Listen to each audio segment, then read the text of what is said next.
ഇപ്പൊ ഡാഡിയുടെ ഒരു കോൾ എനിക്ക് വരില്ല, ഡാഡിയുടെ ഒരു മെസ്സേജ് എനിക്ക് കിട്ടില്ല. അതൊക്കെ ഇടയ്ക്ക് മിസ്സിങ് ആയി. ഇടയ്ക്ക് ഡാഡി എന്ന് വിളിക്കാൻ ഡാഡി ഇല്ല. അതൊക്കെയാണ് നമുക്ക് ഏറ്റവും മിസ്സാവുക. നമ്മുടെ ഫോണിൽ വരാത്ത ഡാഡിയുടെ കോള്, ഞാൻ എടുത്തു നോക്കുമ്പോൾ കാണുന്ന മിസ് കോളുകൾ, അതൊക്കെ മാക്സിമം അതൊന്നൊക്കെ ഓവർകം ചെയ്ത് വരാൻ പറ്റുന്നുണ്ടെങ്കിലും മമ്മീനെ കാണുമ്പോൾ വീണ്ടും നമ്മൾ തകർന്നു പോകും. മമ്മീനെ കാണുമ്പോൾ നമുക്ക് ഡാഡിനെ ഓർമ്മ വരും. മാക്സിമം എൻഗേജ്ഡ് ആവുന്നത് ആ ഏരിയയെ പറ്റി ഓർക്കാതിരിക്കാൻ വേണ്ടിയിട്ടാണ്. എങ്ങനെയൊക്കെ എൻഗേജ്ഡ് ആയിരുന്നാലും നമ്മൾക്ക് ഓർമ്മയുണ്ടാവും. പിന്നെ എൻ്റെ അനിയത്തി പറയും എവിടെയെങ്കിലും ഉണ്ടാവും നമ്മൾ അങ്ങോട്ട് വിചാരിക്കുക. ഇപ്പൊ അവര് ന്യൂസിലാൻഡിൽ ഉണ്ടാവുമ്പോ ന്യൂസിലാൻഡിൽ പോയി ഒരു അനിയത്തി, അവര് ഇവിടെ ഉണ്ടാവും വിചാരിക്കാം. ഞാൻ വിചാരിക്കും വീട്ടിലുണ്ടാവുന്നു ലൊക്കേഷനിലേക്ക് വരുമ്പോ. അങ്ങനെ ഓരോരോ പരിപാടികൾ. ഞാൻ എപ്പോഴും പ്രാർത്ഥിക്കായിരുന്നു, മരിക്കുകയാണെങ്കിൽ ഞാൻ ആദ്യം മരിക്കണേ എന്ന് പറയായിരുന്നു. അത് മമ്മിയും പറയും, മമ്മിയാണ് ആദ്യം പോകേണ്ടിരുന്നത്, ഡാഡിയല്ല ആദ്യം പോകേണ്ടിരുന്നത്. Make every wedding unforgettable. Joya Lucas, world's favorite jeweler. Love and revenge, ഇതാണ് തീം. നീ നല്ല മനുഷ്യനാ ടോമി. നമസ്കാരം. ഒരുപാട് കാലത്തിന് ശേഷം ഒരു പ്രകാശത്തോടുകൂടി കുറച്ച് വെളിച്ചത്തോടുകൂടി ഷൈൻ ടോം ചാക്കോയെ കണ്ടതിൽ സന്തോഷം. പിന്നെ ഷൈൻ എപ്പോഴും ഈ അച്ഛനെ പറ്റി പറയുന്ന ഒരു ഏരിയയിൽ അച്ഛന് സിനിമയോടുള്ള സ്നേഹത്തെ പറ്റി കൂടി വാചാലനാവുന്നത് പോലെ തോന്നിയിട്ടുണ്ട്. അതിനെ എക്സ്പ്ലെയിൻ ചെയ്ത് പറഞ്ഞിട്ടില്ലെങ്കിൽ പോലും ഇതിപ്പോൾ ഷൈനിന് എവിടെ നിന്നായിരിക്കും ഇപ്പം എന്തൊക്കെ ഡിസ്ട്രാക്ഷൻസ് ഉണ്ടായാലും ഷൈനിൽ സിനിമയോടുള്ള ഇഷ്ടം വളരെ പ്യുവറായിട്ട്, അതിനുള്ളൊരു ആഗ്രഹം വളരെ ഡീപ്പായിട്ട് നമുക്ക് പലപ്പോഴും ഫീൽ ചെയ്തിട്ടുണ്ട്. ഷൈനിന് ഇഷ്ടം വരുന്നത് അച്ഛന് സിനിമയോടുള്ള ഇഷ്ടം കൊണ്ടായിരുന്നോ? അച്ഛന് സിനിമയോടുള്ള ഇഷ്ടം എപ്രകാരമായിരുന്നു? ഞാൻ ജനിച്ചു വരുന്ന സമയത്ത് ഞാൻ കണ്ടിട്ടുള്ളത് സിനിമകളാണ്. പക്ഷെ ആ സിനിമകൾക്ക് ഞാൻ ഒറ്റയ്ക്ക് പോയതായിരിക്കില്ലല്ലോ, എന്റെ അച്ഛനും അമ്മയും കൊണ്ടുപോയിട്ടുള്ളതായിരിക്കാം. സ്വാഭാവികമായിട്ടും എന്റെ അച്ഛനും അമ്മയ്ക്ക് സിനിമകളോടുള്ള ഇഷ്ടം ഉണ്ടായിരിക്കാം. പിന്നെ ഒരു 70s അല്ലെങ്കിൽ 80s സമയത്ത് നമ്മുടെ നാട്ടിൽ അല്ലെങ്കിൽ നമ്മുടെ വീട്ടിലെ നമ്മുടെ സമൂഹത്തിലെ ഏറ്റവും വലിയൊരു എന്റർടൈൻമെന്റ് സിനിമയായിരുന്നു. TV ഇല്ല, റേഡിയോ കഴിഞ്ഞ പിന്നെ കണ്ടിട്ടുള്ള വിസ്മയിച്ചിട്ടുള്ള ഒരു സംഭവം അടുത്തുള്ള സിനിമാ കോട്ടയില് വന്ന് സിനിമ കാണുക എന്നുള്ളതാ. അപ്പോ ഞാൻ ജനിച്ച പൊന്നാനി എന്ന് പറയുന്ന പഞ്ചായത്തില് 6 തിയേറ്റർ ഉണ്ടായിരുന്നു അന്ന്. വസന്തം, ശക്തി, അലങ്കാർ, ലക്ഷ്മി, പൗർണമി, ഐശ്വര്യ എന്ന് പറഞ്ഞിട്ട് 6 തിയേറ്റർ. അപ്പോൾ ഏറ്റവും കൂടുതൽ തിയേറ്ററുള്ള ഒരു പഞ്ചായത്താണ് പൊന്നാനിയിലെ പഞ്ചായത്ത് എന്ന് പറഞ്ഞത്. അപ്പോൾ ഈ തിയേറ്ററുകളിലെല്ലാം ആഴ്ചയിൽ പടങ്ങൾ സെക്കൻഡ് റിലീസുകളാണ് വരികയെന്ന് പൊന്നാനിയിൽ. അപ്പോൾ പക്ഷെ എല്ലാ ആഴ്ചകളിലും സിനിമയ്ക്ക് പോകുമായിരുന്നു. അങ്ങനെ കണ്ട് സിനിമ ഇഷ്ടപ്പെട്ടതാണ്. അത് ഡാഡിക്കോ മമ്മിക്കോ എന്നേക്കാൾ കൂടുതൽ സിനിമ ഇഷ്ടമുണ്ടായിരുന്നു എന്ന് ചോദിച്ചാൽ അവർക്ക് സിനിമ ഇഷ്ടമുള്ളതുകൊണ്ടായിരിക്കും സ്വാഭാവികമായിട്ട് അവർ നമ്മളെ സിനിമയ്ക്ക് കൊണ്ടുവരുന്നത്. അല്ലെങ്കിൽ നമ്മൾ വല്ല കടൽ കാണിക്കാനൊക്കെ അല്ലേ കൊണ്ടുപോകുള്ളൂ, അല്ലെങ്കിൽ വേറെ സ്ഥലങ്ങൾ കാണാനേ, അല്ലെങ്കിൽ പാർക്കിലേക്കല്ലേ കൊണ്ടുപോകും. പാർക്കൊന്നും അത്രയ്ക്ക് അധികം ഇല്ലെങ്കിലും വെറുതെ ഔട്ടിങ്ങിന് പോവാ, ഷോപ്പിങ്ങിന് പോവാ, അതിനല്ലേ പോവായിരുന്നു. സിനിമയ്ക്ക് പോവാന്ന് പറയുന്നത് അന്നത്തെ ഒരു മിഡിൽ ക്ലാസ് ഫാമിലിയുടെ ഏറ്റവും വലിയ വിനോദമായിരുന്നു. അപ്പൊ അതുകൊണ്ട് തന്നെ അങ്ങനെ കണ്ട് ഇഷ്ടപ്പെട്ടതാണ്. ഈ ഡാഡിക്ക് എത്രമാത്രം ഇൻവോൾവ്മെന്റ് ഉണ്ടായിരുന്നു ഈ ഫിലിമിന്റെ മേക്കിംഗ് അല്ലെങ്കിൽ ഫിലിം പ്രൊഡക്ഷനിൽ? അവസാനമൊക്കെ ആകുമ്പോഴേക്കും ഡാഡി ഒരു പ്രൊഡക്ഷൻ തന്നെ സ്റ്റാർട്ട് ചെയ്തു. ഞാനും അനിയനും കൂടി അഭിനയിച്ചിട്ടുള്ള സോജൻ ഡയറക്ട് ചെയ്തിട്ടുള്ളത്. അത് റിലീസിന് ഡാഡി നിന്നില്ല. അതിപ്പോ ഓരോരുത്തർക്കും ഓരോ സമയമാണല്ലോ. നമ്മള് എല്ലാം പൂർത്തീകരിച്ചിട്ട് ഉണ്ടാവുന്ന ഒരു ജന്മം ഉണ്ടാവില്ലല്ലോ. അങ്ങനെയൊക്കെ സമാധാനിപ്പിക്കുക അമ്മേനെ. അതാണ് നമ്മൾ സ്വയം തന്നെ സമാധാനിക്കാൻ വേണ്ടിട്ട്. ഇവരൊക്കെ കൂടുതലും കമ്മ്യൂണിക്കേറ്റ് ചെയ്തിരുന്ന ഡാഡിനായിട്ടാണ്.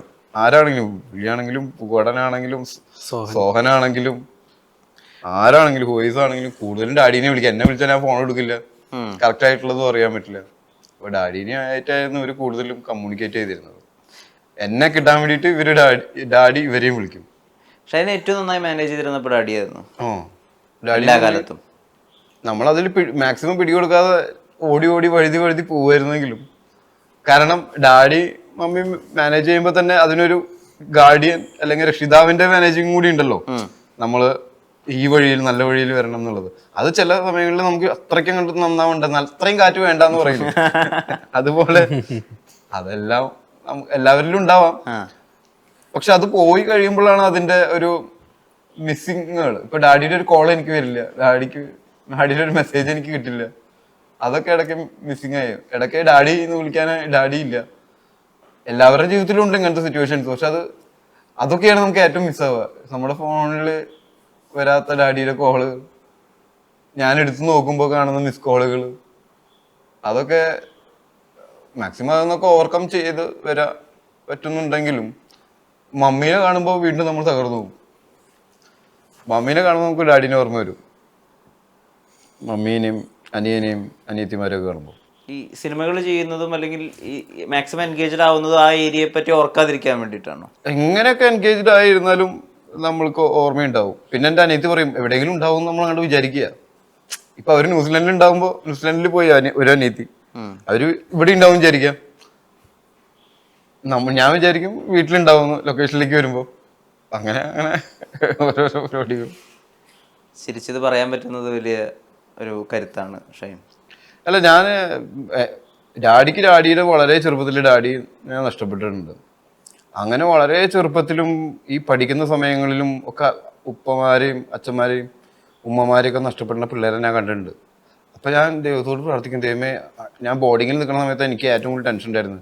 ബോർഡിങ്ങിലേക്ക് വരുന്ന ഒരിക്കൽ ഞാൻ ഇപ്പോൾ ഓർമ്മയുണ്ട്, ഏഴാം ക്ലാസ്സിൽ നിന്ന് 8ാം ക്ലാസ്സിൽ ബോർഡിങ്ങിൽ നിർത്തിയിട്ടുണ്ട്. അവിടെ നിന്ന് ഞങ്ങളെ ഒരു എക്സ്കേർഷന് കൊണ്ടുപോയി.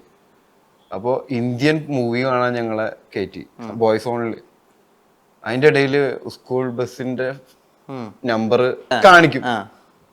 എന്താണെന്ന് നമുക്ക് മനസ്സിലായില്ല. അത് കഴിഞ്ഞപ്പോൾ സിനിമ കഴിഞ്ഞപ്പോൾ പറയായിരുന്നു അതിലൊരു കുട്ടിയുടെ അച്ഛൻ മരിച്ചു, അത് അറിയിക്കാനും അവനും എടുത്തുകൊണ്ട് പോകാനുമാണ് ആ സ്കൂൾ ബസ്സിന്റെ നമ്പർ കാണിച്ചത്. എന്നിട്ട് ഞങ്ങൾ അവന്റെ വീട്ടിൽ പോയി. അപ്പൊ അവൻ്റെ അച്ഛനെ ദയിപ്പിക്കുന്ന ചടങ്ങും പരിപാടികളൊക്കെ കണ്ടുകൊണ്ടിരിക്കുക. അപ്പൊ ഞാൻ എപ്പോഴും ഈ ബോർഡിങ്ങിൽ നിന്ന് സിനിമയ്ക്ക് കൊണ്ടുപോകുമ്പോഴോ അല്ലെങ്കിൽ സ്കൂളിൽ പോകുമ്പോഴോ അങ്ങനത്തെ ഒരു കോൾ വരാതിരിക്കാൻ വേണ്ടി ഞാൻ എപ്പോഴും പ്രാർത്ഥിക്കായിരുന്നു. മരിക്കുകയാണെങ്കിൽ ഞാൻ ആദ്യം മരിക്കണേ എന്ന് പറയുമായിരുന്നു. അത് മമ്മിയും പറയും, മമ്മിയാണ് ആദ്യം പോകേണ്ടിരുന്നത്, ഡാഡിയല്ല ആദ്യം പോകേണ്ടിരുന്നത്. പക്ഷെ ആ സമയങ്ങളിൽ നിന്നൊക്കെ നമ്മളെ എങ്ങനെയൊക്കെയോ കൊണ്ടുവന്ന് ഇപ്പൊ 42 വയസ്സായി. പക്ഷെ ഇപ്പോഴും നമുക്ക് അത് പോരാ, ഇപ്പോഴും നമ്മൾ തന്നെയാണ് തിങ്ക് ചെയ്യുന്നത്. അപ്പൊ ഞാൻ ആലോചിക്കും, അയ്യോ അന്നപ്പോ അച്ഛൻ മരിച്ചവര് ഉമ്മ മരിച്ചവരൊക്കെ എങ്ങനെയാണ് അതിനെ സർവൈവ് ചെയ്ത് എന്നുള്ളതാ. കുട്ടിയായിരിക്കുമ്പോഴായിരിക്കും ഒരുപാട് മിസ് ചെയ്യുന്നത്. അങ്ങനെയൊക്കെ നമ്മൾ ആശ്വസിക്കും. എല്ലാ വിശ്വാസങ്ങളുടെയും അല്ലെങ്കിൽ ഈ എന്താ പറയുക ശാസ്ത്രീയതയൊക്കെ മാറ്റി വെച്ച് കഴിഞ്ഞാലും അദ്ദേഹം എവിടെയെങ്കിലും ഉണ്ട്, നമ്മളെ കാണുന്നുണ്ട് എന്ന് തന്നെ നമ്മൾ വിചാരിക്കാം. ഇനിയുള്ള ഷൈൻ്റെ ജീവിതം അല്ലെങ്കിൽ ഇനിയുള്ള ഷൈൻ്റെ അധ്വാനം, ഇനി ഷൈൻ തിരഞ്ഞെടുക്കുന്ന സിനിമകൾ, നയിക്കാൻ പോകുന്ന ഒരു ലൈഫ് ഉണ്ടല്ലോ, അതായിരിക്കും അദ്ദേഹത്തിനുള്ള ഒരു ട്രിബ്യൂട്ട് അല്ലെങ്കിൽ അദ്ദേഹം കാണണമെന്ന് അദ്ദേഹത്തിനോടുള്ള ട്രിബ്യൂട്ട് ആയിട്ടുള്ളതല്ല. നമ്മുടെ ലൈഫ് നമ്മൾ തന്നെ ജീവിച്ച് തീർക്കണം. നമ്മളും ഇവിടുന്ന് പോകണം. ആരുടെയും ട്രിബ്യൂട്ടായിട്ടല്ല. നമ്മൾ മറ്റുള്ളവരെ ആരും വേദനിപ്പിക്കാൻ പാടില്ല. അത് ജീവിച്ചിരിക്കുന്നവരെ കൂടുതൽ. മരിച്ചവർക്ക് വേദനിക്കുന്നുണ്ടോ സന്തോഷിക്കുന്നുണ്ടോ എന്ന് നമുക്ക് അറിയാൻ പറ്റില്ല. അവര് തിരിച്ച് ഈ പ്രപഞ്ചത്തിലേക്ക് അലിഞ്ഞു ചേർന്നിട്ടുണ്ടാവും എന്നാണ് നമ്മൾ പഠിപ്പിക്കുന്നത്. അവർക്ക് ഈ ചെറിയ ഇമോഷൻസ് ഒന്നും അവര് പിന്നെ അറിയുകയോ ഒന്നുമില്ല. അവര് കുറച്ച് വലിയൊരു കോൺഷ്യസ്നെസ്സിന്റെ ഭാഗമായി, ചെറിയ കോൺഷ്യസ്നെസ്സിൽ നിന്ന് നമ്മളെന്ന് പറയുന്ന ഒരു ഇൻഡിവിജ്വൽ ചെറിയ കോൺഷ്യസ്നെസ്സിൽ നിന്ന് വലിയൊരു കോൺഷ്യസ്നെസ്സിന്റെ ഭാഗമായി. അവിടെ മിഠായി കിട്ടാത്തതിന്റെ വേദനയും മക്കൾ അനുസരിക്കാത്തതിന്റെ വേദനയൊന്നുമില്ല.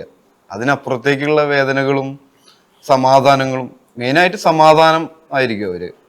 അതിനെക്കുറിച്ചല്ല, നമ്മുടെ ചുറ്റുമുള്ളവരെ കുറിച്ച്, നീ മരിച്ചവരെ കുറിച്ച് ചിന്തിക്കാതിരിക്കൂ, ജീവിച്ചിരിക്കുന്നവരെ കുറിച്ച് ചിന്തിക്കൂ എന്നാണ് പറഞ്ഞിട്ടുള്ളത്. ഷൈൻ കടന്നു പോയിട്ടുള്ളൊരു ജീവിതത്തിനെ വെച്ച് നോക്കുമ്പോൾ ഇപ്പോൾ ഒരു ഡ്രഗ് ഫേസ് കഴിഞ്ഞിട്ടുള്ള ഒരാൾ പലപ്പോഴും ഒരു ആൻറ്റി ഡ്രഗ് ക്യാമ്പയിനൊക്കെ പലപ്പോഴും ഒരു ബ്രാൻഡ് അംബാസിഡറൊക്കെ ആവും നമ്മൾ ശ്രദ്ധിച്ചിട്ടുണ്ട്. ഉദാഹരണത്തിന് സഞ്ജയ് ദത്തിനെ പോലുള്ളവരൊക്കെ. ഇപ്പോൾ ഉള്ളൊരു യുവാവിന് അല്ലെങ്കിൽ ഒരു യുവതിക്ക് ഇപ്പോൾ ഒരിക്കലും ഡ്രഗ്സിലേക്ക് നിങ്ങൾക്ക് പോകരുത്, നിങ്ങൾക്ക് ഏറ്റവും അവസാനത്തെ ലഹരി ജീവിതം മാത്രമായിരിക്കണം എന്ന് പറയുന്ന ഒരു ഷൈഡിനെ, ഇതിനെതിരെ ക്യാമ്പയിൻ ചെയ്യുന്ന ഒരു ഷൈഡിനെ കാണാൻ പറ്റുമോ? എനിക്കങ്ങനെ ഒരാളെയും അങ്ങനെ പാടില്ല, അത് അരുത് എന്ന് പറയാനുള്ള യോഗ്യത എനിക്കില്ല ആക്ച്വലി.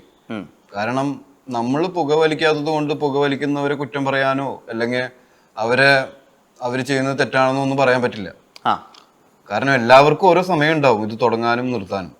അപ്പോൾ നമ്മൾ അവരെ സപ്പോർട്ട് ചെയ്യേണ്ടത്, ഇനി നിങ്ങളത് ചെയ്യരുത്, ചെയ്തു കഴിഞ്ഞാൽ നമ്മൾ ക്രൂശിക്കും അല്ലെങ്കിൽ തള്ളിപ്പറയും, അങ്ങനെയല്ല.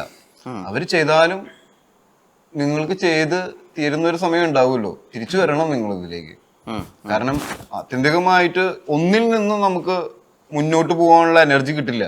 ഒരു ലഹരിയിൽ നിന്നും കിട്ടില്ല, ഒരു ഭക്ഷണ പദാർത്ഥങ്ങളിൽ നിന്നും കിട്ടില്ല. അത് പട്ടിണി കിടന്നാലും മണിച്ചേട്ടൻ പറയണ പോലെ ഇത് പട്ടിണി കിടന്നിട്ട് ഉണ്ടായ എനർജിയാ മോനെ എന്ന് പറയില്ലേ, അത് ഉള്ളിൽ നിന്ന് ഉണ്ടാവണ എനർജിയാ. അത് അള്ളാഹ് തരുന്നതാന്ന് പറയും, അല്ലെങ്കിൽ നമ്മൾ പറയും ഭഗവാൻ തരുന്നതാണ്, കർത്താവ് തരുന്നതാണെന്ന് പറയും.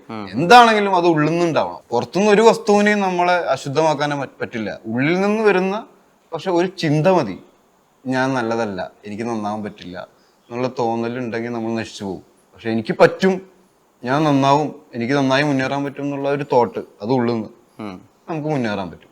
അപ്പോൾ ഇത് അരുത് എന്നല്ല, ആണെങ്കിൽ അത് നിനക്ക് നിർത്തി എപ്പോ ആണെങ്കിലും നമ്മുടെ കൂടെ ചേരാം, ലൈഫ് ചൂസ് ചെയ്യാം. അതെല്ലാവർക്കും അതിനുള്ള അവകാശമുണ്ട്. എല്ലാവർക്കും പല പല സമയങ്ങളിലായിരിക്കും എന്ന് മാത്രം. അത് എന്തായാലും തിരിച്ചറിയപ്പെടുമോ എല്ലാവരും. അവര് സ്വയം തിരിച്ചറിഞ്ഞ് മുന്നോട്ട് വരണം. ഞാൻ മീശ എന്നുള്ള സിനിമയുടെ പ്രിവ്യൂ കണ്ടിരുന്നു. അപ്പം പടം കണ്ട? അതെ. എപ്പോ? അതിന്റെ പ്രൊമോഷണൽ ടീം ആ സിനിമയുടെ ഞാൻ സിനിമ കണ്ടിരുന്നു. അതിന്റെ ഒരു ഫെസ്റ്റിവൽ കട്ടാണ് ഞാൻ കണ്ടിട്ടുണ്ടായിരുന്നത്. അപ്പൊ ഞാൻ അതിൽ നോക്കുമ്പോൾ ഈ പറഞ്ഞ പോലെ ഷൈൻ്റെ ഡയലോഗുകൾക്ക് വ്യക്തതയില്ല എന്നുള്ളൊരു ആരോപണം നിലനിൽക്കെ ഈ ഡയലോഗിന്റെ തുടക്കം തൊട്ടപ്പോൾ ഞാൻ വിചാരിച്ചോ അപ്പോൾ വ്യക്തത ഉണ്ടാവില്ല, എൻ്റെ മനസ്സിൽ അങ്ങനെയാണ് സെറ്റ് ആവുന്നത്. പക്ഷെ ഞാൻ നോക്കുമ്പോൾ കൃത്യമായിട്ട് ഇപ്പോൾ ജീപ്പിന്റെ ഉള്ളിൽ നിന്നുള്ള ഡയലോഗുകളുണ്ട്, ആളുകളെ പ്രകോപിപ്പിക്കുന്ന ഡയലോഗുകളുണ്ട്. മൊത്തത്തിൽ ഈ പറഞ്ഞ പോലെ ഈ ഇഷ്കിന്റെ ചെറിയൊരു പരിച്ഛേദമുണ്ട് ആ റോളിനും. ഞാൻ നോക്കുമ്പോൾ നല്ല വ്യക്തതയുണ്ട്. അപ്പൊ ഞാൻ പറയുന്ന അതാണ്, ആദ്യം മുതലേ വ്യക്തത, ആദ്യം തൊട്ടേ വ്യക്തതയുണ്ട്. പടം എങ്ങനെയുണ്ട്? അതിൽ സംസാരിക്കുന്ന ഒരു രാഷ്ട്രീയം ഉണ്ടല്ലോ, മീശ വെച്ച ആണുങ്ങൾ, അതിന്റെ ഒരു സിഗ്നിഫിക്കൻസ് അത് ആളുകളിലേക്ക് കമ്മ്യൂണിക്കേറ്റ് ആകും തന്നെയാണ് ഞാൻ വിചാരിക്കുന്നത്. കുറച്ച് റോ പോലത്തെ, വളരെയധികം വളരെ റോയാണ്. കുറച്ചും കൂടി സമൂഹത്തിൽ ഈ സത്യങ്ങൾ മറയില്ലാതെ പറയുന്നതിന്റെ ആളുകൾക്ക് മനസ്സിലാവുന്നതാണ് ഞാൻ വിചാരിക്കുന്നത്. ഷൈൻ്റെ മികച്ചൊരു പെർഫോമൻസ് ആണ്. ഷൈനി അന്ന് ആദ്യമായി കൊടുത്ത അഭിമുഖത്തിൽ പറഞ്ഞൊരു വരിയുണ്ട്, ഏത് മനീഷ് നാരായണന്റെ ദ ക്യൂവിന് കൊടുത്ത അഭിമുഖത്തിൽ പറഞ്ഞൊരു കാര്യമുണ്ട്, എനിക്ക് എന്നെ സ്വയം നിയന്ത്രിക്കാൻ പറ്റാത്തൊരവസ്ഥയിൽ നിന്ന് എനിക്ക് എൻ്റെ സ്വയം നിയന്ത്രണം കിട്ടിയൊരവസ്ഥയുണ്ട് എന്നുള്ളത്. ഇപ്പൊ കംപ്ലീറ്റ്ലി ഷൈൻ്റെ കോൺഷ്യസ്നെസ്സിൽ ഷൈൻ്റെ കൈകളിലിരിക്കുമ്പോൾ ഉണ്ടാകുന്ന ഒരു കോൺഫിഡൻസ്, അതിനെങ്ങനെ വിവരിക്കുക? കോൺഫിഡൻസ് അങ്ങനെ നമുക്ക് എൻ്റെ കയ്യിൽ പൂർണ്ണമായിട്ടുള്ള ഒരു കോൺഫിഡൻസ് ഇല്ല. നമുക്ക് ചുറ്റും പ്രലോഭനങ്ങൾ ഇപ്പോഴും ചുറ്റിക്കറങ്ങുന്നുണ്ട്. അതായത് ടെംപ്റ്റേഷൻസ്, അത് വളരെയധികം കൂടുതലാണ്. അത് ഇപ്പൊ ഉണ്ടാവുന്നത് പോലെ ആയിരിക്കില്ല നമ്മൾ കുറച്ച് വീടിനോട് അകന്ന് പോകും തോറും അത് കൂടുതലായിട്ട് വരും. നമ്മൾ എത്ര എതിർക്കുന്നു അത്രയും ശക്തമായിട്ട് തിരിച്ചു വരും. അപ്പൊ അതിനെങ്ങനെ ഓവർകം ചെയ്യുന്നുള്ള ടെൻഷൻസ് ഉണ്ട്. എന്നാലും കാണപ്പെടാത്ത സ്ഥലത്തിരുന്ന് ആരെങ്കിലും വാച്ച് ചെയ്യുന്നുണ്ട് എന്നുള്ളൊരു ചെറിയൊരു ഇതുണ്ട്. കയ്യിലെ ബോള് എക്സസൈസിന്റെ ഭാഗമാണോ? എക്സസൈസോ? എങ്ങനെ പോകുന്നു ഇപ്പൊ ചികിത്സയൊക്കെ? ചികിത്സ ഇത് സ്റ്റിച്ച് അഴിച്ചു, ഫിസിയോ ഉണ്ട്. അപ്പൊ കുറച്ചു കാലം ഇങ്ങനെ വെച്ച് ഇപ്പൊ ഹീലിംഗ് ടൈം ആയതുകൊണ്ട് സ്ലിങ്ങിൽ തന്നെ ഇടണം. അപ്പൊ ഡെയിലി ഇത് നിവർത്താനും മടക്കാനും ഉള്ള എക്സസൈസാണ്. അതിന്റെ ഇടയിൽ ഈ വിരല് മൂവ്മെന്റ് ചെയ്തുകൊണ്ടിരിക്കാനും ഇങ്ങനെ സ്റ്റക്കായി പോവാതിരിക്കാൻ അങ്ങനാണ് ഈ ബോള് തന്നിട്ടുള്ളത്. അപ്പൊ ബോൾ കൊണ്ടുള്ള പഴയ റിഫ്ലക്ഷൻസും ഒക്കെ റിഫ്ലക്സ് തിരിച്ചു വരാനുള്ള പരിപാടികളും.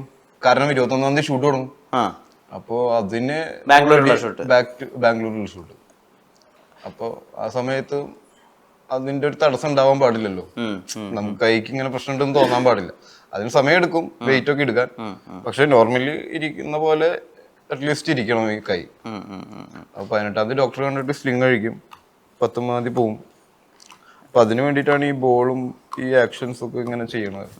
സാധാരണ ഈ സെലിബ്രിറ്റീസ് അല്ലെങ്കിൽ നായക നടന്മാർ അവരവരെ ഏറ്റവും നല്ല രൂപത്തിൽ ഏറ്റവും നല്ല അവസ്ഥയിൽ ക്യാമറയ്ക്ക് മുന്നിൽ പ്രൊമോഷന് മുന്നിൽ കാണിക്കാൻ നോക്കുകയുള്ളൂ. ഒരു ചെറിയ തലവേദന വന്നാൽ പോലും അല്ലെങ്കിൽ ഒരു പനി വന്നാൽ പോലും റെസ്റ്റ് ചെയ്തിട്ട് പല പ്രൊമോഷനും അവർ വരികയുള്ളൂ. അതിൽ അവരെ കുറ്റം പറഞ്ഞിട്ട് അവരുടെ ഏറ്റവും നല്ല മൂഡാണല്ലോ ഓഡിയൻസ് കാണേണ്ടത്. ഷൈൻ അദ്ദേഹത്തിൻ്റെ ചികിത്സയുടെ ഇടവേളകളിലും ഈ വിത്ത് ഈ അസിസ്റ്റൻസ് അദ്ദേഹം വരുന്നു, ഒരു സിനിമയുടെ പ്രൊമോഷനോട് കാണിക്കുന്ന മനോഭാവം, അതിനൊരു സംവിധായകൻ എന്നുള്ള രീതിയിലാക്കിയാൽ എങ്ങനെയാണ് നോക്കി കാണുന്നത്? അത് ഷൈൻ എല്ലാ സിനിമകളോടും പൊതുവേ അങ്ങനെയാണ്. ഞാൻ സംവിധായകൻ എന്നുള്ള രീതിയിലല്ല, ഒരു ഫ്രണ്ട് എന്ന രീതിയിൽ ഷൈൻ അസിസ്റ്റന്റ് ഡയറക്ടറായിട്ട് വന്ന ഒരാളായതുകൊണ്ട് നമ്മൾ ഒരു സിനിമ ചെയ്ത് അഭിനയിച്ചു പോകുക എന്നുള്ളതല്ല, അതിനെ മാക്സിമം അതിൻ്റെ ഔട്ട് ആളുകളിലേക്ക് എത്തുന്നവരെ സപ്പോർട്ട് ചെയ്യുക എന്നുള്ളൊരു മനോഭാവം പുള്ളിക്ക് എപ്പോഴും ഉണ്ട്.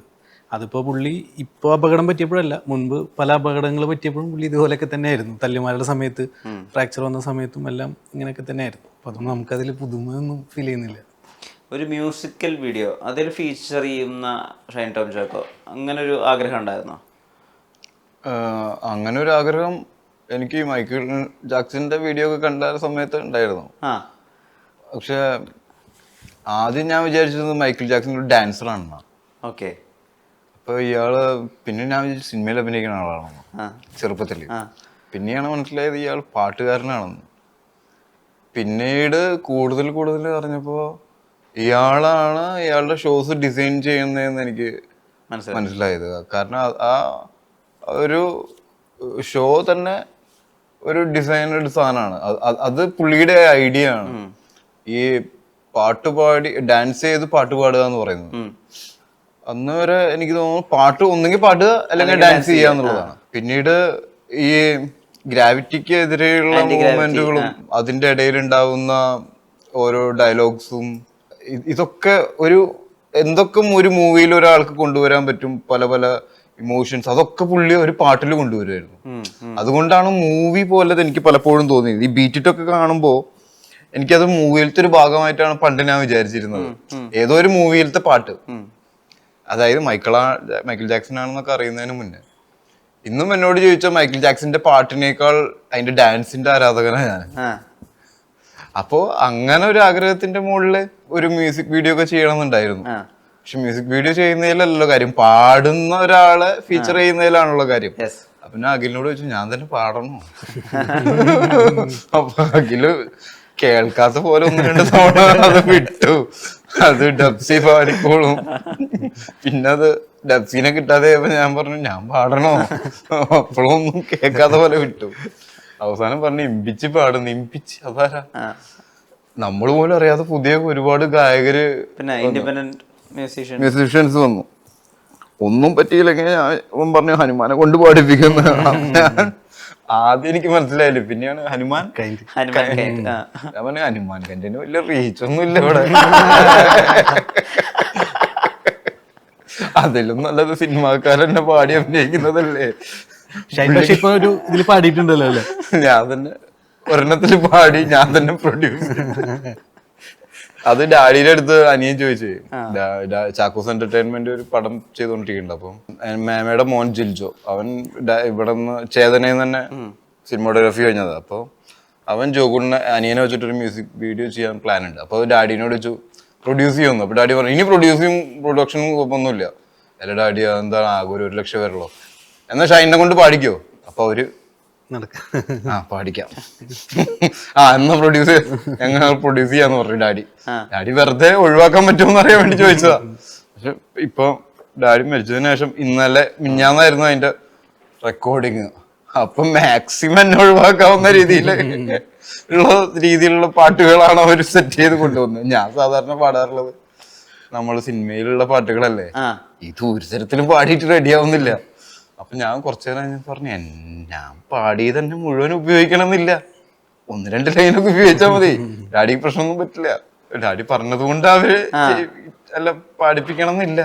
കാരണം നമ്മൾ വിചാരിച്ച പോലെ അത്ര എളുപ്പമല്ല ഈ സരിഗമ പദനിസ കറക്റ്റ് ആയിട്ട് വരാനേ. നമ്മള് വായി തോന്നിയത് താളബോധം ഉണ്ടല്ലോ ഷൈനിന്, അതില്ലെങ്കിൽ ഭയങ്കര മോശമല്ലേ.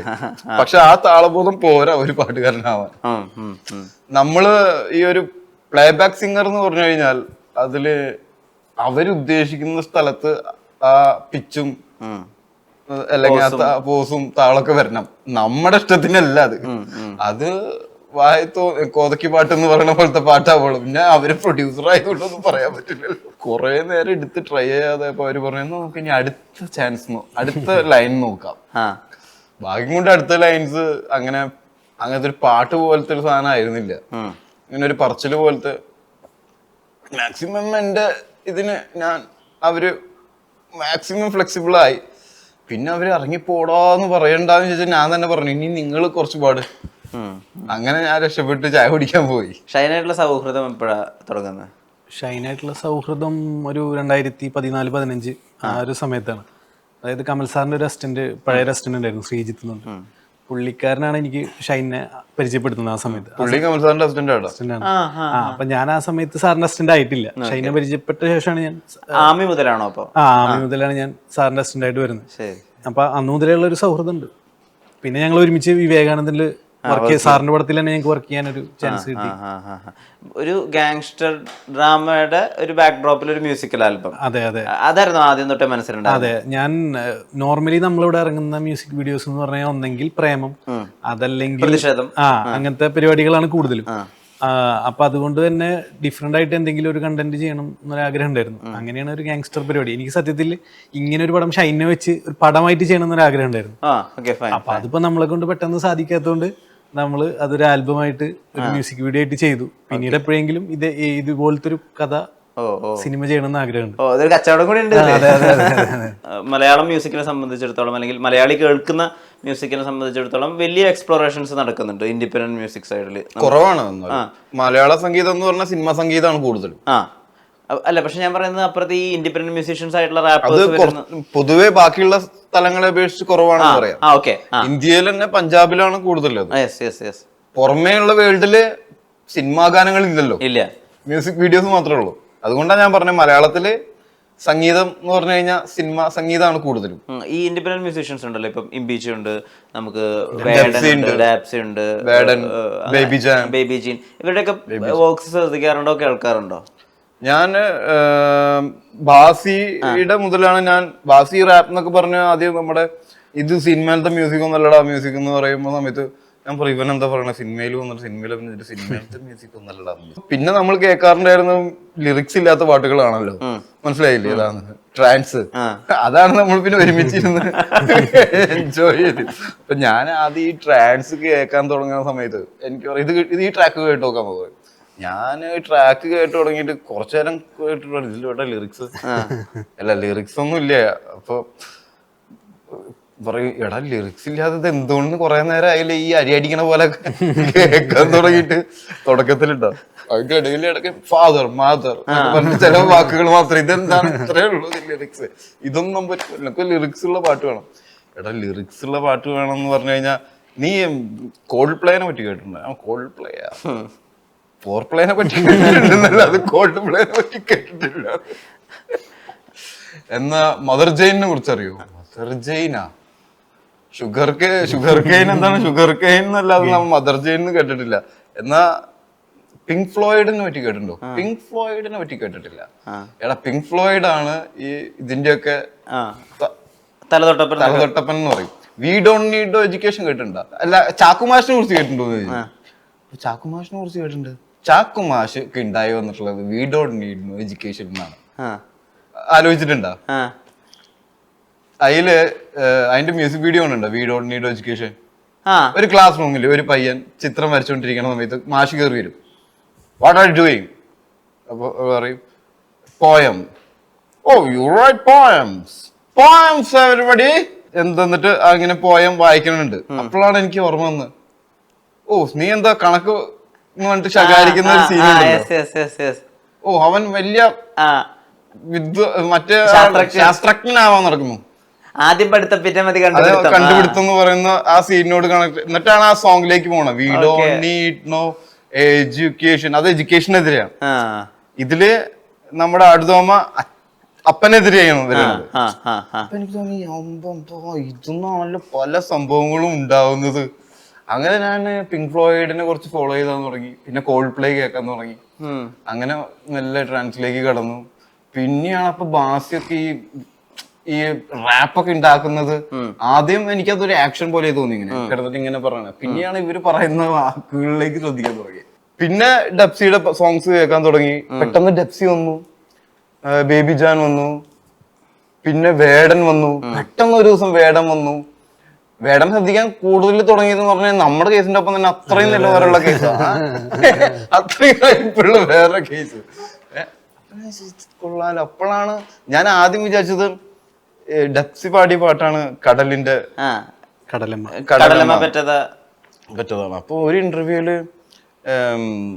ബാസി പറഞ്ഞു കേട്ടു വേടന്റെ വരികളൊക്കെ കിടിലാണ്, സൂപ്പറാണെന്ന്. അങ്ങനെയാണ് വേടന്റെ സോങ്സ് കേൾക്കാൻ തുടങ്ങിയതും കടലിന്റെ മക്കള കടലിന്റെ എന്നുള്ള വാക്കുകൾ. അപ്പൊ അതിലൊക്കെ നല്ല വിപ്ലവം ഉണ്ട്. കരഞ്ഞല്ലേ പെട്ടത്, കരയല്ലേ കണ്ടത് എന്നൊക്കെ പറയുമ്പോ ആലോചിച്ച് നോക്കുമ്പോ ഇതൊക്കെ സംഭവം കറക്റ്റാണ്. അപ്പൊ ഞാൻ കൂടുതൽ ഇവരുടെ സോങ്സ് കേൾക്കാൻ തുടങ്ങി. അപ്പൊ നമുക്ക് അതിനു മുന്നേ നമുക്ക് റോക്ക് സ്റ്റാർ എന്നൊക്കെ പറഞ്ഞിട്ട് ഫർഹാൻ അക്തറിന്റെ ഒരു സംഭവം ഇന്ത്യയിൽ ഉണ്ടായിരുന്നു ഒരിടയ്ക്ക്. അങ്ങനെയൊക്കെ കുറച്ച് ഇൻഫ്ലുവൻസ് ഉണ്ടായിരുന്നു. റോക്കോൺ അത് ഭയങ്കര ഹിറ്റ് ആയിരുന്നു ആ സമയത്ത്. ഫർഹാൻ നന്നായി പാട്ട് പാടും. അപ്പൊ പുറമെ റോക്ക് സ്റ്റാർസ് ആണല്ലോ വലുത്. അവരുടെ കൺസേർട്ടിനൊക്കെ കാണാൻ എത്ര വലിയ അത്ര ലക്ഷക്കണക്കിന് ആൾക്കാരെ മുന്നിലാണ് അവർ പെർഫോം ചെയ്യണം. അപ്പൊ അതിന്ന് കിട്ടുന്ന ഒരു എനർജി ഒരു വേറെ ഒരു സംഭവം തന്നെയല്ലേ. അപ്പൊ അപ്പോഴാണ് ബാസി പറഞ്ഞത് ഇതൊന്നല്ലടാ മ്യൂസിക് എന്ന് പറഞ്ഞാൽ സ്റ്റേജിൽ പ്ലേ ചെയ്യുമ്പോൾ കിട്ടുന്ന ഒരു എനർജി ഉണ്ടല്ലോ, അത് തിയേറ്ററിൽ സിനിമ കാണുമ്പോ നമ്മളില്ലല്ലോ അവിടെ സ്ക്രീനില്, പക്ഷെ ഇവര് പെർഫോം ചെയ്യുമ്പോൾ ഇവർക്ക് ആ എനർജി ഇൻവോൾവ്മെന്റ് വരികയാണ്. പക്ഷെ അപ്പൊ ഞാൻ പറയുന്നല്ലോ സിനിമ പാട്ട് തന്നെയാണ്. അപ്പോ ചെറുതായിട്ട് ഇങ്ങനത്തെ മ്യൂസിക് വീഡിയോസ് ഒക്കെ ചെയ്താൽ കൊള്ളാം എന്നുള്ള ആഗ്രഹം ഉണ്ടായിരുന്നു. അങ്ങനെയാണ് ഇപ്പൊ ഇവൻ വന്ന് പറഞ്ഞപ്പോഴും ഓക്കെ, അല്ലെങ്കിൽ ജിൽജോ ജോഗുണ്ടം വന്ന് പറയുമ്പോഴും ആ ഒരു മ്യൂസിക് വീഡിയോ ചെയ്തേക്കാം. കാരണം പാട്ട് കൂടുതൽ സഞ്ചരിക്കും. ഇപ്പൊ ഒരു സിനിമ കാണാൻ 2 മണിക്കൂർ സമയം വേണമെങ്കിൽ ഒരു പാട്ടിന് ഒരു 5 മിനിറ്റ് മതിയില്ലേ. അപ്പൊ അതുകൊണ്ട് മ്യൂസിക് വീഡിയോസ് കൂടുതൽ ആളുകളിലേക്ക് എത്താനും, പിന്നെ മ്യൂസിക്കിന് വേറൊരു പ്രത്യേക ഒരു കഴിവുണ്ട്, പെട്ടെന്ന് ആളുകളുടെ മൂഡ് ചേഞ്ച് ചെയ്യാനൊക്കെ. ഈ ഷൈന് നാച്ചുറലി ഒരു താളബോധം ഉള്ളതായിട്ട് മനസ്സിലായിട്ടുണ്ട്.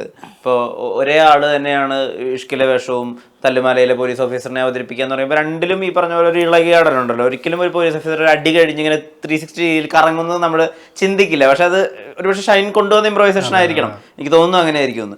അപ്പം അതിൽ അത് എല്ലാ കാര്യങ്ങളിലും ഷൈൻ ചെയ്യുമ്പോൾ അവര് പറഞ്ഞത് ആ അടിക്ക് ശേഷം പിന്നെ സസ്പെൻഷനാണ്. അപ്പൊ ഒരു സ്റ്റൈല് വേണമല്ലോ അതിന് വേണ്ടിട്ടാണ് അടിച്ച് കറങ്ങി വന്ന് നിൽക്കുന്നത്. അത് കഴിഞ്ഞിട്ട് അപ്പോഴാണല്ലോ അതിന് കുറച്ചും കൂടി ഇമ്പാക്ട് ഉണ്ടാവുക. വെറുതെ ഒരു അടി അടിച്ചിട്ട് കാര്യമില്ലല്ലോ. അപ്പൊ ഈ പറയുന്ന ഈ താളബോധം എത്രത്തോളം ഹെൽപ്ഫുൾ ആണ് ഒരു മ്യൂസിക് വീഡിയോയിലൊക്കെ ഇദ്ദേഹത്തെ കൊണ്ട് ഫീച്ചർ ചെയ്ത് ഷൂട്ട് ചെയ്യാൻ വരുമ്പോൾ? ഭയങ്കര ഹെൽപ്ഫുൾ ആണ്. കാരണം എന്ന് വെച്ച് കഴിഞ്ഞാൽ പുള്ളി താളബോധം പുള്ളിക്ക് ഏത് ക്യാരക്ടർ കൊടുത്തു കഴിഞ്ഞാലും പുള്ളി അതിൻ്റെ ഒരു ഏറ്റവും നമ്മൾ പറയുന്നതിൻ്റെ ഏറ്റവും എക്സ്ട്രീമായിട്ട് ചെയ്യുന്ന ഒരാളാണ്. അപ്പോൾ ഞാൻ ഇതിനു മുമ്പ് പുള്ളിനെ വെച്ചിട്ട് ഒരു ഷോർട്ട് ഫിലിം ഡയറക്റ്റ് ചെയ്തിട്ടുണ്ട്.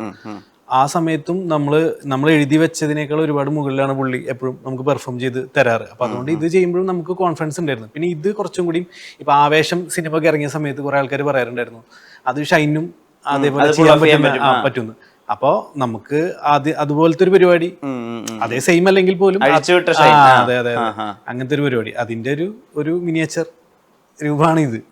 ഈ റാപ്പേഴ്സിനെ കൊണ്ടുവരാം, സൂരജിന്റെ കൂടെ സുരേഷ് ഗ്രൂപ്പ് ഓൾറെഡി പ്രൂവൺ ആയിട്ടുള്ള ഒരു മ്യൂസിഷ്യൻ, അതിന്റെ കൂടെ റാപ്പേഴ്സിനെയും കൂടി റോപ്പിയ ഇംബീച്ചിയെ കൂടി കൊണ്ടുവരിക എന്നുള്ള ആ തുടക്കം തൊട്ടേ ഉണ്ട്. കാരണം നമ്മളൊരു റാപ്പ് മ്യൂസിക്കിലേക്ക് ഷൈൻ്റെ വിഷ്വൽ കൊണ്ടുവരാം എന്നുള്ള ഒരു പ്ലാനാണ് ആദ്യമേ ഉണ്ടായിരുന്നത്. നമ്മൾ ആദ്യം ഇത് പ്ലാൻ ചെയ്യുന്ന സമയത്ത് സൂരജും അവരായിരുന്നില്ല, പല മ്യൂസീഷ്യൻസ് നമ്മൾ പ്ലാൻ ചെയ്ത അവസാനമാണ് ഇമ്പച്ചിയും സൂരജും എന്നുള്ളൊരു സ്പേസിലേക്ക് എത്തിയത്. അപ്പൊ അവര് തന്ന ഔട്ട് നമുക്ക് ഭയങ്കരമായിട്ട് വർക്കൗട്ട് ആവുകയും അങ്ങനെയാണ് ഇതിലേക്ക് എത്തിയത്. അപ്പൊ റാപ്പ് എന്ന പരിപാടി ആദ്യമേ പ്ലാനിലുണ്ടായിരുന്നു. കാരണം ഇപ്പോൾ ട്രെൻഡ് ആയിക്കൊണ്ടിരിക്കുന്നത് റാപ്പാണ്. അപ്പൊ അതുകൊണ്ട് അത് പിടിച്ച് നമ്മൾ ഇന്റർവ്യൂ എടുക്കാൻ വേണ്ടി വരുന്ന സമയങ്ങളിലൊക്കെയും ഷൈൻ്റെ കൂടെ എല്ലാ സമയത്തും സഹചാരിയായിട്ട് അച്ഛൻ ഉണ്ടാവുമായിരുന്നു. പലപ്പോഴും നമ്മൾ പറയാമല്ലോ ഒരാളുടെ ഒരു ഗൈഡായിട്ട് ഒരാളൊപ്പം ഉണ്ടാവുക എന്നുള്ളത്. അത് ഷൈന് കുറെ കാലം അച്ഛനെ കിട്ടി, അതൊരു വലിയ ഭാഗ്യമായിട്ട് വേണ്ടേ നമ്മൾ മനസ്സിലാക്കാനെങ്കിൽ? അതെ, തീർച്ചയായിട്ടും. അത് മാത്രമല്ല, ഡാഡി എന്ന് പറഞ്ഞു കഴിഞ്ഞാൽ എനിക്ക് ഡാഡിനെ കൂടുതൽ അടുത്ത് പരിചയപ്പെട്ടപ്പോൾ എനിക്ക് തോന്നിയിട്ടുള്ളത് ഡാഡി ഷൈൻ്റെ അടുത്ത് മാത്രമല്ല, ഷൈനെ എങ്ങനെ ഡാഡി നോക്കുന്നു അതേപോലെ ബാക്കി എല്ലാ മക്കളുടെ എല്ലാ കാര്യങ്ങളും ഒരേപോലെ നോക്കുന്ന ആളാണ് ഡാഡി. അതായത് ഇപ്പോൾ വിദേശത്തുള്ള മക്കളുടെ അവർക്ക് ആവശ്യമുള്ള കാര്യങ്ങളെല്ലാം ഒരേ സമയം കൃത്യമായിട്ട് നോക്കിയിരുന്ന ഒരാളാണ് ഡാഡി. പിന്നെ ഡാഡി വന്ന ശേഷം ഷൈൻ്റെ എല്ലാ കാര്യങ്ങളും ഇപ്പോൾ നമുക്ക് ഷൂട്ടിംഗ് ഡേറ്റ്, ഇപ്പോൾ ഈ ആൽബത്തിന് തന്നെ എനിക്ക് അതിൻ്റെ ഡേറ്റ്സും കാര്യങ്ങളും എല്ലാം ഇപ്പോൾ ഒരു പാച്ച് ഷൂട്ട് ചെയ്യാനുണ്ടായ സമയത്ത് ഞാൻ പോലും അത് വിട്ടുപോയിട്ട് ഡാഡി എന്നെ ഓർമ്മപ്പെടുത്തായിരുന്നു, നീ വായോ ഇവിടെ വായോ. അന്ന് രാമേശ്വരത്ത് ഷൂട്ട് ഉണ്ടായിരുന്നു, അപ്പോൾ ലുക്ക് മാറും, അപ്പോൾ അവിടെ വന്നിട്ട് കൃത്യമായിട്ട് എടുക്കുക എന്നൊക്കെ കൊണ്ട് ഡാഡി ഒരു കുറേ സമയം കഴിഞ്ഞപ്പോൾ ഡാഡി എല്ലാം പഠിച്ചു. പിന്നെ ഡാഡിയുടെ പ്രൊഡക്ഷൻ്റെ സമയത്ത് ഡാഡി പ്രൊഡക്ഷൻ ചെയ്യുന്ന സമയത്ത് അതിൻ്റെ കാര്യങ്ങൾ കൂടുതലും എന്നെയും സോഹനയായിട്ടാണ് പുള്ളി എപ്പോഴും സംസാരിക്കാറ്. ഉണ്ട്. ഡാഡി ആണ് ഗാംഗ് മാനേജ് ചെയ്തിരുന്നു ഡേറ്റ്സും ചാർട്ടിംഗ് പുള്ളിയുടെ കയ്യിലായിരുന്നു. അതെ പക്ക ചാർട്ടിംഗ് ആണ്. ഡാഡി ആദ്യം മാനേജറുടെ ജോലിയും കൂടി എടുക്കുന്ന സമയത്ത് ഫസ്റ്റൊക്കെ അറിയാൻ കുറച്ച് ബുദ്ധിമുട്ടുകളുണ്ടായിരുന്നു. പക്ഷെ പഠിച്ചു കഴിഞ്ഞപ്പോൾ പുള്ളി വളരെ നീറ്റായിട്ട് എല്ലാ ഡേറ്റ്സും കാര്യങ്ങളൊക്കെ ക്ലിയർ ചെയ്തിരുന്നു. പിന്നെ എന്തെങ്കിലുമൊക്കെ ഡൗട്ട് ഉണ്ടെങ്കിൽ എല്ലാവരുടെ അടുത്തും ഡിസ്കസ് ചെയ്യും പുള്ളി. ഇപ്പോൾ ഡാഡിയും മമ്മിയും അത് ഇപ്പോൾ നമ്മുടെ അടുത്തായാലും സോഹൻ്റെ അടുത്തായാലും അല്ലെങ്കിൽ വേറെ ആൾക്കാരുടെ അടുത്ത് അറിയാത്ത കാര്യങ്ങളൊക്കെ കൃത്യമായിട്ട് ചോദിച്ച് മനസ്സിലാക്കി അങ്ങനെ ചെയ്യുന്ന ഒരാളായിരുന്നു ഡാഡി. ഇപ്പോൾ എന്തൊക്കെ പുറമേ ഉള്ള കംപ്ലയിൻസ് അല്ലെങ്കിൽ പുറമേ ഉള്ള ഈ മീഡിയയുടെ ആരോപണങ്ങൾ അല്ലെങ്കിൽ കൃത്യമായിട്ടൊരു ധാരണയില്ലാതെ പലപ്പോഴും ഷൈൻ്റെ മേലെ കെട്ടി ആരോപിച്ചിരുന്ന ഇന്റർവ്യൂവിൽ കാണുന്നതിൻ്റെ ഒരു പ്രതിഫലനമായിരിക്കും സെറ്റിലും എന്നുള്ളത് നമുക്ക് കൃത്യമായിട്ട് അറിയാം, അല്ലെങ്കിൽ ഇദ്ദേഹവുമായി ചേർന്ന് പ്രവർത്തിച്ചവർക്ക് എല്ലാവർക്കും അറിയാം. സെറ്റിൽ 100% പ്രൊഫഷണൽ ആയിട്ടുള്ള ഒരു ഷൈനിനെ കാണാൻ പറ്റും. ഈ ഇന്റർവ്യൂകളിൽ ഈ ഇളകിയാടലൊക്കെ കാണുന്ന സമയത്ത് അഖിലിന് ഇത് പേഴ്സണലി തോന്നിയിരുന്നോ ഈ മനുഷ്യനെ കുറച്ചും കൂടി നന്നായിട്ട് പോർട്രേ ചെയ്യാൻ ഈ മനുഷ്യനൊന്ന് ശ്രമിച്ചിരുന്നെങ്കിൽ കുറച്ചുകൂടി കാര്യങ്ങൾ എളുപ്പമായിരുന്നു എന്ന്?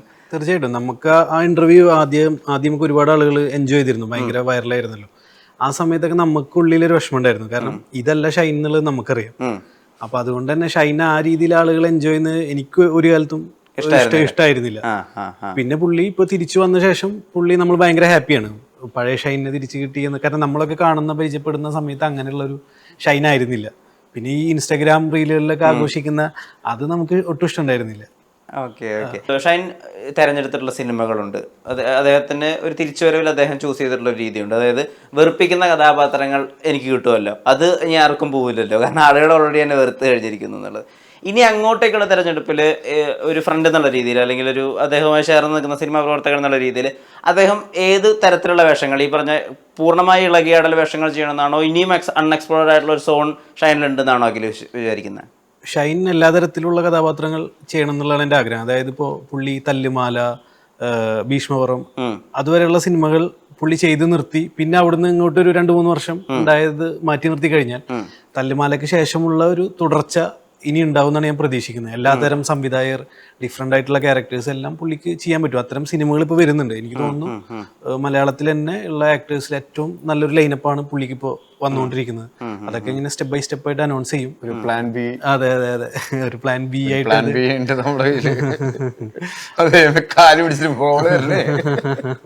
ഈ പ്ലാൻ ബി എല്ലാ കാലത്തും ഉണ്ടോ? അതായത് പ്ലാൻ ബി നമ്മുടെ കാലിയത്തിന്റെ പ്രൊഡക്ഷൻ കമ്പനിയുടെ പേര് പ്ലാൻ ബി. അതല്ല, എനിക്കിത് പലപ്പോഴും അത്ഭുതം തോന്നിയിട്ടുണ്ട്. അത്രയധികം പ്രശ്നങ്ങൾ നിൽക്കുമ്പോൾ അവിടെ നിന്ന് അങ്ങോട്ട് പിന്നെ ഏറ്റവും ഫൈനായിട്ടുള്ള പ്രൊഡക്ഷൻ ഹൗസസ്, ഏറ്റവും ഫൈനായിട്ടുള്ള സംവിധായകർ, അതിൽ അമൽ നീരദുണ്ട്, അനുരാജിന്റെ ഇഷ്കുണ്ട്, പറവയുണ്ട്, ഏറ്റവും മികച്ച സിനിമകൾ, ഖാലിദ് റഹ്മാന്റെ നായകനായ സിനിമയുണ്ട്, അതുപോലെ തന്നെ തല്ലുമാല, അതിലും നായകൻ തന്നെയാണല്ലോ ഒരു തരത്തിൽ, സിനിമകളുണ്ട്. ആ സുഹൃത്തുക്കളിലുള്ള വിശ്വാസം ഹെൽപ്പ് ചെയ്യുന്നതാണ് ആ സമയത്തൊക്കെ. അത് ചിലപ്പോ നമ്മളെ ഹെൽപ്പ് ചെയ്യാനും വേണ്ടിയിട്ടായിരിക്കും അവരൊക്കെ വരുന്നത് ആ സമയങ്ങളിൽ. ഓക്കെ, നമ്മുടെ കൂടെ നിന്നിട്ട് ആശ്വസിപ്പിക്കുന്നതും അല്ലെങ്കിൽ നമ്മൾ അങ്ങനെയല്ല എന്നുള്ള പ്രസ്താവനകൾ ഇറക്കുന്നതും മാത്രമല്ല, നമുക്ക് വേണ്ട സമയങ്ങളിൽ നമ്മളെ അവര് പടത്തിലേക്ക് വിളിക്കുകയും നല്ല ക്യാരക്ടർ തരികയും ചെയ്യുന്നതും കൂടി സപ്പോർട്ടാണ്. അത് വലിയ സപ്പോർട്ടാണ്. അത് അവര് എല്ലാവരും അതാത് സമയങ്ങളിൽ ചെയ്യാറുണ്ട്. ഷൈൻ പലപ്പോഴും ഈ ഇന്റർവ്യൂകളിൽ പറയുന്ന ഒരു കാര്യം ശ്രദ്ധിച്ചിട്ടുണ്ട്, അത് സുഹൃത്തിനോടെ ചോദിക്കാൻ പറ്റൂ. ഞാൻ വളരെ സെൽഫിഷായ ഒരു മനുഷ്യനാണ്, എനിക്ക് നല്ലൊരു മകനല്ല, ഞാൻ നല്ലൊരു അച്ഛനല്ല, ഞാൻ നല്ലൊരു സഹോദരനല്ല എന്നൊക്കെ പറയുമ്പോൾ നല്ലൊരു കൂട്ടുകാരനല്ലേ അദ്ദേഹം? തീർച്ചയായിട്ടും പുള്ളി നല്ലൊരു കൂട്ടുകാരനുമാണ്, നല്ലൊരു മകനുമാണ്, നല്ലൊരു സഹോദരനൊക്കെയാണ്. പക്ഷെ പുള്ളിയുടെ പോയിന്റിൽ അതൊന്നും അങ്ങനെയല്ല. അതിലും നല്ല ആളുകളെ ഞാൻ കാണാറുണ്ട്. ആ ഒരു തോട്ടിൽ നിന്നായിരിക്കും ചിലപ്പോൾ അങ്ങനെ കമ്പയർ ചെയ്യുമ്പോഴായിരിക്കും. കാരണം ഞാൻ വിവാഹ ജീവിതത്തിൽ ഫെയിലിയർ ആണ്. അച്ഛനും അമ്മേനും സമാധാനത്തിൽ വളരെയധികം അസമാധാനത്തിൽ നയിച്ചിട്ടുള്ളത്. അനിയൻ അതുകൊണ്ട് ബുദ്ധിമുട്ടുണ്ടായിട്ടുണ്ട്, അനിയത്തിമാർക്കുണ്ടായിട്ടുണ്ട്, സുഹൃത്തുക്കളൊക്കെ കുരിശുവിൽ കയറിയിട്ടുണ്ട്. മനസ്സിലായോ? യാതൊരു ഇപ്പൊ ഞാനുമായി അസോസിയേറ്റ് ചെയ്യുന്ന പടങ്ങൾക്ക് അതിന്റെ ബുദ്ധിമുട്ടുണ്ട്, അതിന്റെ ആക്ടേഴ്സിനും അതിന്റെ ടെക്നീഷ്യൻസിന് അങ്ങനെ ഒരുപാട് ബുദ്ധിമുട്ടുകൾ ഉണ്ടാവുന്നുണ്ട് ഞാൻ കാരണം. അപ്പോ എപ്പോഴും അത് ഞാൻ പെർഫെക്റ്റ് അല്ല, ഞാൻ നല്ലതല്ല എപ്പോഴും. അതുകൊണ്ടാണ് ഞാൻ അങ്ങനെ പറയുന്നത്. സെൽഫ് ലവ് വേണ്ടേ ഷൈൻ? സെൽഫ് ലവ് ഉള്ളത് കൊണ്ടാണ് ഞാൻ അത് പറയുന്നത്. Okay okay okay. Self love കാരണം ഫൈൻ ആവാൻ വേണ്ടിയിട്ട് നമ്മൾ ആദ്യം സ്നേഹിച്ചേ പറ്റൂ.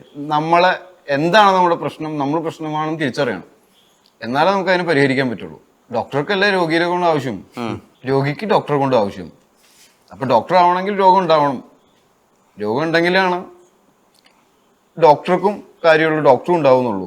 അതേപോലെ നമുക്ക് നല്ലതാവണമെങ്കിൽ നമ്മളുടെ മോശം നമുക്ക് കണ്ടെത്തണം, നമ്മൾ മോശമാണെന്ന് മനസ്സിലാക്കണം, എന്നാലേ നമുക്ക് ഫൈൻ ആവാൻ പറ്റുള്ളൂ. സ്വയം വിമർശനം. നമ്മള് നല്ലതാണെന്ന് വിചാരിച്ചു കഴിഞ്ഞാൽ നമുക്ക് നല്ലതായിട്ട് ഇരിക്കാൻ പറ്റൂ.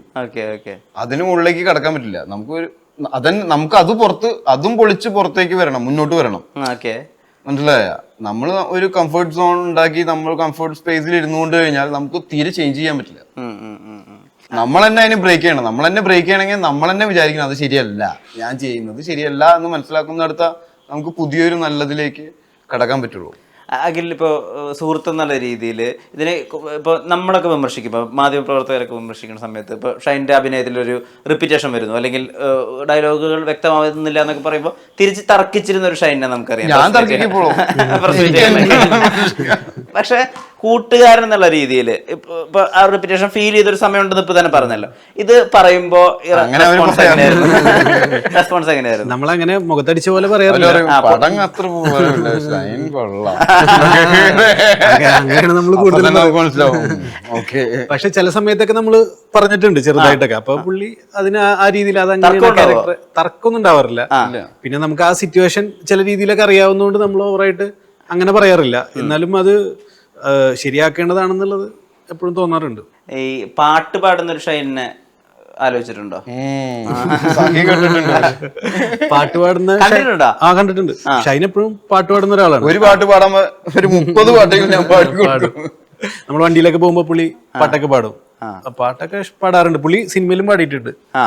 കേട്ടിട്ടുണ്ടാവില്ല. ഇല്ല, ഞാൻ കേട്ടിട്ടില്ല. അതേത് പടം? റിലീസ് ആയിട്ടില്ല പടം. ഓക്കെ. പാട്ട് റിലീസായിട്ട് കൊച്ചിയാം എന്ന് പറഞ്ഞിട്ടൊരു പാട്ടാ. അപ്പോ ഇനി മുമ്പോട്ട് പോകുമ്പോ പടങ്ങളൊക്കെ ചെയ്യുമ്പോ എന്തായാലും ഒരു പാട്ട് ഷൈനെ കൊണ്ട് പാടിപ്പിക്കണം എന്തായാലും.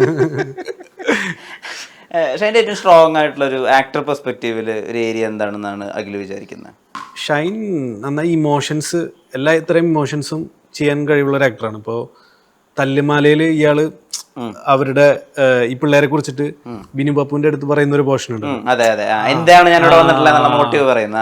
അങ്ങനത്തെ ക്യാരക്ടേഴ്സ്, അങ്ങനത്തെ സീൻസ് ഒക്കെ ഷൈനിൽ നിന്ന് കാണാൻ ഭയങ്കരമായിട്ട്, അങ്ങനത്തെ കഥാപാത്രങ്ങൾ കാണാനൊക്കെ ഭയങ്കര ആഗ്രഹമുണ്ട്. അപ്പൊ ഇമോഷൻസ് ഒക്കെ ഭയങ്കരമായിട്ട് ചെയ്യാൻ കപ്പാസിറ്റി ഉള്ള ഒരു ആക്ടറാണ്. ഗാംഗ്ബിൽ ഷൈൻ്റെ ഡാൻസ് ഉണ്ടോ? ഡാൻസ് ഇല്ല, ഫൈറ്റ് ഉണ്ട്.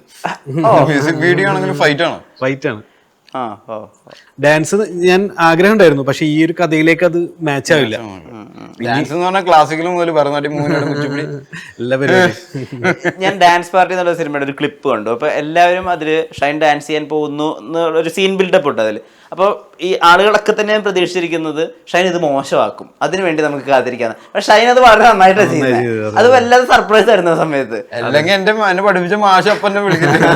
മാഷ് മരിച്ചു, രാജമാഷ് എന്നാണ് പേര്. പിന്നെ ബാലമാഷ് എന്ന് പറഞ്ഞൊരു മാഷും പഠിപ്പിച്ചു. ഞാൻ സ്കൂൾ കലോത്സവങ്ങളിൽ പങ്കെടുക്കാം. അന്ന് സ്കൂൾ കലോത്സവങ്ങൾ വഴിയേ സിനിമയിൽ കയറാൻ പറ്റുള്ളൂ. വിനീതും മോനിഷയും മഞ്ജു വാര്യറും എല്ലാവരും. അപ്പൊ സിനിമയിൽ കയറാൻ വേണ്ടിയിട്ടാണ് നമ്മള് യുവജനോത്സവങ്ങളിൽ പങ്കെടുക്കണം. യുവജനോത്സവങ്ങളിൽ പങ്കെടുത്ത പോലെ കലാപ്രതിഭയോ കലാതിലകോ ആവണം. കലാപ്രതിഭ ആവാൻ പറ്റുള്ളൂ. അപ്പൊ കലാപ്രതിഭ ആണെങ്കിൽ ഏതെങ്കിലും ഒരു ഡാൻസ് ഇനത്തിലും കൂടി സമ്മാനം കിട്ടണം. അപ്പൊ മോണാക്ടും കഥാപ്രസംഗം ഒക്കെ നമ്മൾ ചെയ്യും. പക്ഷെ ഡാൻസ് എന്തെങ്കിലും കളിക്കണ്ടേ?